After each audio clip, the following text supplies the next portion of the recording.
بسم اللہ الرحمن الرحیم۔ جب بہن زینب نے اپنے بھائی امام حسین کی لاش کو خون میں سنا ہوا دیکھا تو بے انتہا رونے لگیں۔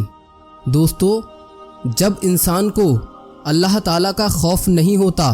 اور حکومت وقت کا اندیشہ نہیں رہتا ہے، پھر اپنی نیک نامی اور بدنامی کی بھی پرواہ نہیں کرتا ہے تو عظیم سے عظیم تر گناہ کرنے اور بڑا سے بڑا ظلم ڈھانے سے بھی وہ نہیں ڈرتا ہے۔ یہی حال یزیدیوں کا ہوا کہ خدا تعالیٰ کا خوف ان کے دلوں میں نہیں تھا اور حکومت وقت کے اندیشہ کا سوال ہی نہیں پیدا ہوتا کہ اسی کے حکم اہل بیت رسالت پہ ظلم و جفا کا پہاڑ توڑنے کے لیے بھیجے ہی گئے تھے، اور اس بات کی بھی پرواہ نہیں تھی کہ دنیا والوں کی نگاہ میں ذلیل و رسوا ہو جائیں گے۔ نواسہ رسول جگر گوشہ بطول کو صرف بے دردی کے ساتھ شہید کرنے پر ہی انہوں نے اکتفا نہیں کیا، بلکہ آپ کی جسم مبارک سے کپڑے بھی اتار لیے اور گھوڑوں کی ٹاپوں سے آپ کی لاش مبارک کو پامال کر کے ہڈیوں کو چکنا چور بھی کیا اور آپ کے خیموں کو بھی لوٹ لیا، یہاں تک کہ پردہ نشین خواتینوں کے سر سے چادریں چھین لیں اور خیموں کو بھی جلا کر راکھ کر دیا تھا۔ امام علی مقام کا سر مبارک خولی بن یزید کے ہاتھ ابن زیاد کے پاس بھیجا گیا اور باقی شہداء کے سر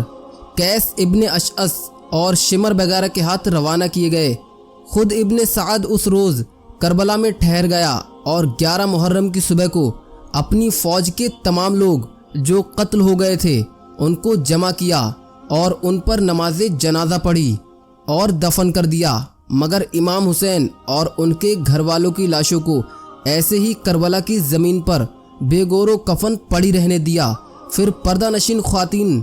جو بیمار زین العابدین اور چند چھوٹے بچوں کے ساتھ کھلے آسمان کے نیچے رات بھر میدان میں پڑی رہیں، انہیں بھی قیدی بنا لیا گیا اور انہیں کوفہ لے گئے۔ یزیدی فوج کے ایک سپاہی کا بیان ہے کہ جب حضرت زینب نے اپنے بھائی حضرت حسین کی لاش سے گزری تو ان کی لاشوں کو خون اور مٹی میں لت پت دیکھ کر انتہائی درد کے ساتھ روتے ہوئے کہا، آپ پر اللہ اور ملائکہ مقربین کا درود و سلام ہو۔ امام حسین میدان میں پڑے ہوئے ہیں، خون میں ڈوبے ہوئے ہیں اور تمام اعضاء ٹکڑے ٹکڑے ہیں۔ آپ کی بیٹیاں قید میں جا رہی ہیں، آپ کی اولاد قتل کر دی گئی ہے،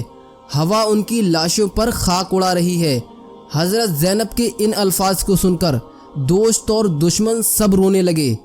پھر جب کربلا سے یزیدی لشکر چلا گیا تو قبیلہ بنو سعد جو قریب کے گاؤں گازریہ میں رہتا تھا، حضرت امام حسین اور ان کے ساتھیوں کی لاشوں کو انہی نے آ کر دفن کیا۔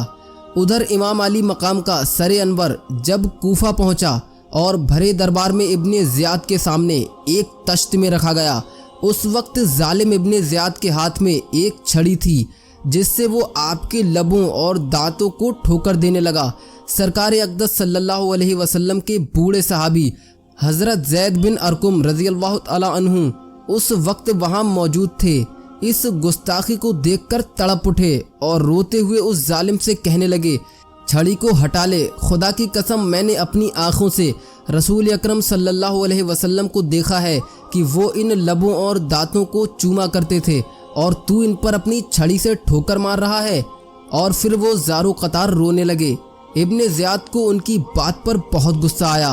اور کہا، خدا تجھے خوب رلائے، اگر تو بڈھا نہ ہوتا اور تیری عقل خراب نہ ہو گئی ہوتی تو میں تیری گردن مار دیتا۔ حضرت زید وہاں سے اٹھے اور یہ کہتے ہوئے چلے گئے کہ غلام نے غلام کو حاکم بنا دیا،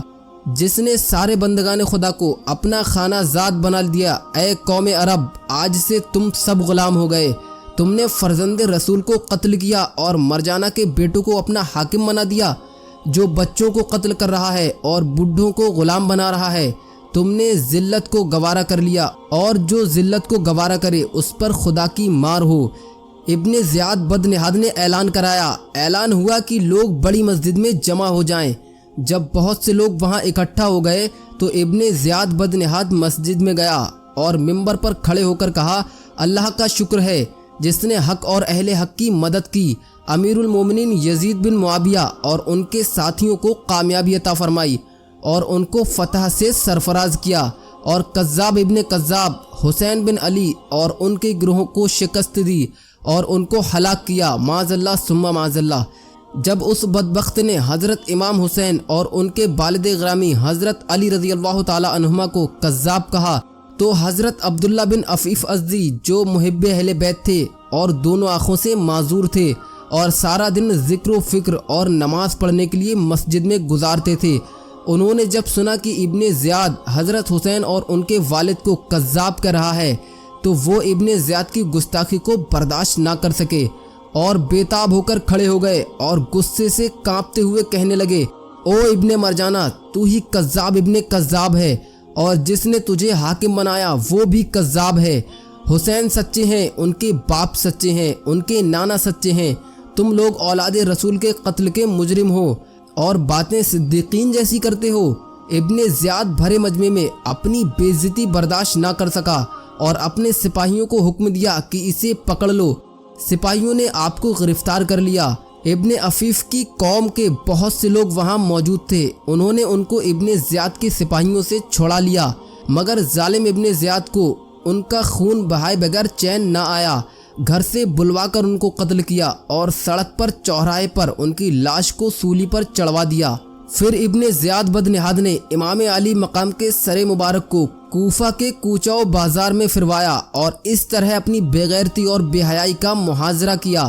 اس کے بعد حضرت امام حسین اور ان کے تمام جانشار شہدائے کرام کے سروں کو اور اسیران اہل بیت کو ایک جماعت کے ہمراہ شمر وغیرہ کی سرکردگی میں یزید پلیت کے پاس اس حالت میں روانہ کیا کہ حضرت زین العابدین رضی اللہ تعالی عنہ کے ہاتھ پاؤں کو جنزیروں میں جکڑ دیا گیا اور بیویوں کو اونٹوں کی ننگی پیٹھوں پر بٹھایا گیا تھا، اور ظالموں نے حکم دیا تھا کہ سروں کو نیزوں پر چڑھائے ہوئے آبادیوں میں سے ہو کر گزرنا تاکہ لوگوں کو عبرت ہو اور آئندہ کوئی یزید کی مخالفت پر آمادہ نہ ہو۔ اور وہ ظالم امام حسین کے سر مبارک کو بہت ہی بے رحمی کے ساتھ نیزے پر چڑھا کر بستیوں سے ڈھول تاشیوں کے ساتھ جشن مناتے ہوئے نکل رہے تھے۔